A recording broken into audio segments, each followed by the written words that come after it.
আমরা ফিজিক্সওয়ালা থেকে বেরিয়ে এখন তো যাচ্ছি অথই দেখতে। তবে তোমরা বলছিলে যে ফিজিক্সওয়ালার অনলাইন মুডটাই নাকি বেস্ট হবে। অফলাইনে তো প্রচুর খরচ, সেই তুলনায় অনলাইনে তো অনেক কম। দেখা যাক, আস্তে আস্তে ওটাই কথা হচ্ছিল যে অনলাইনেই নেওয়া হবে সাবস্ক্রিপশন। আমরা নরেন্দ্রপুরের SBFটা এলাম। আমার তো অনির্বাণকে ভীষণ ভাল লাগে, খুব ইচ্ছে ছিল সামনাসামনি একটা নাটক দেখার, সেই সৌভাগ্যটা তো আর হচ্ছেই না। আজকে যেটা দেখতে এলাম মানে অথই, এটা তো ওথেলোর ওপরে।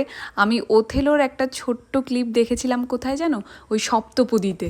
আর সুচিত্রা সেন হয়েছিল ডেসডিমোনা, রিনা ব্রাউন। আহা, কি অসাধারণ সিনেমা, মন চায় বারবার দেখতে। চলো যাই এবার অথই দেখতে। অনেক বছর আগে এই অথই কিন্তু নাটক হিসাবে মঞ্চস্থ হয়েছিল। হয়ে গেল কি গো, কেমন লাগলো? দারুণ দারুণ দারুণ, জাস্ট ভাবা যায় না, বাংলায় এরকম ভাবা যায় না।